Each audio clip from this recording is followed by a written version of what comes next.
Hoi Ryzen, how you going? So Capcom released another update for Dragon's Dogma 2, patch number 10. It is applicable to Steam, PlayStation 5 and Xbox Series S and X users, and it introduces some bug fixes. As always, in this quick overview video, we'll go through the patch notes and see what's been changed, and I'd also like to share my, so to speak, current state of the game report later in the video for those who are looking to come back or maybe wondering if Dragon's Dogma 2 is worth buying now.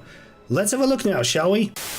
Alright, so here's what we've got today. The 4th of October 2024. Just 4 fixes, it's a very small patch, but I'm very happy that they're more consistent now, so I'm very excited for what comes next. So the first one here is an issue where when an archer pawn uses torrent shots while in battle, the animation cancels. Interestingly enough, the issue, as far as I know, was introduced with the previous patch, the big one, patch number 9, and it only occurred when torrent shot was used by a pawn. So here you go, it's fixed now. A patch for a patch. It's good that they're addressing newly introduced issues straight away though. Next up, we have an issue where a sorcerer pawn gets into hot springs, they get stuck using galvanize. I had to read this one a few times to understand what it means. I still don't, but here you go. Next up, an issue where the character display in the status screen and in shops wouldn't reflect the posture parameter set in the character editor. Very nice. And the last one is an issue where the Dragon's Plague devastating calamity would affect regions outside the town where the players stay in. Well, that never happened to me, but Dragon's Plague doesn't happen to me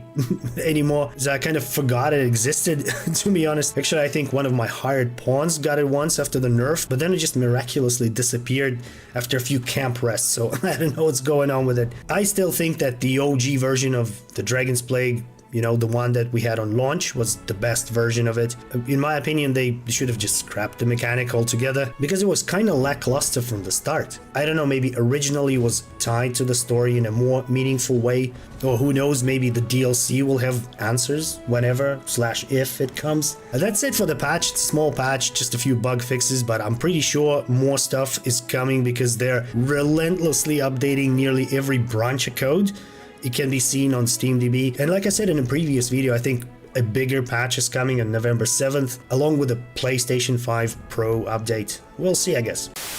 Also, if you're looking for a place to have Dogma conversations with, other Dragon's Dogma fans, check out our Discord, Bush Dimension. Bush Dimension, Morty! We have newbies, we have vets, we have Dragon's Dogma Dark Arisen fans, we have Dragon's Dogma 2 fans, we have even one Dragon's Dogma anime fan, and it's pretty active, so go check it out if you want. The link is in the description.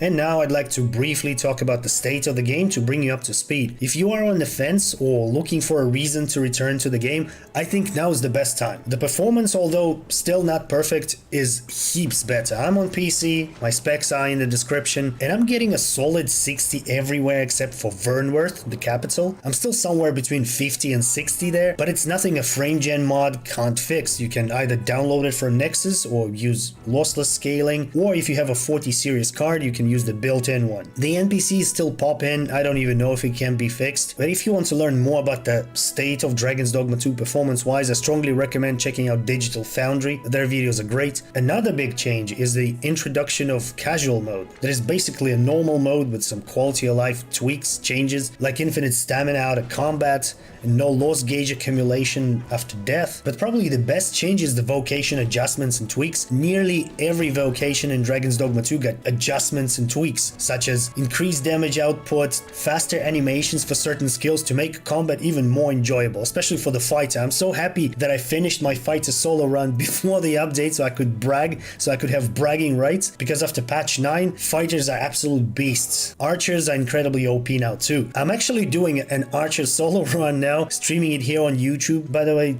stop by and say hi. It is absolutely ridiculous. Whoa, it's not about luck, of course. It's about skill. The damage output is much higher now with like any bow due to the increased damage scaling with bows, and not just for regular bow attacks but for weak spot attacks as well. I managed to sneak into the mountain pass to Batal near the checkpoint rest down, got the bow from there, from the chest, and I started absolutely ripping and tearing. I really hope that these vocation tweaks and buffs are made to introduce hard mode sometime down the line, sometime soon. As far as I know, a few quests still can bug out. I'm talking about Phantom Ox Cart. A lot of people report the ox cart not moving when you come up to it and interact with it. For some players, Baron for some reason doesn't move to his childhood home sometimes. These two are still buggy as far as I know, and they're both needed if you want to platinum the game. I unfortunately haven't had enough time to check out Baron's quest, but the ox cart one was fine on my new playthrough. And hey, I'm trying to reach 5,000 subscribers before the end of the year, so if you want to support me, subscribe to the channel. That's more Dragon's Dogma content for you. Thanks for watching. See ya.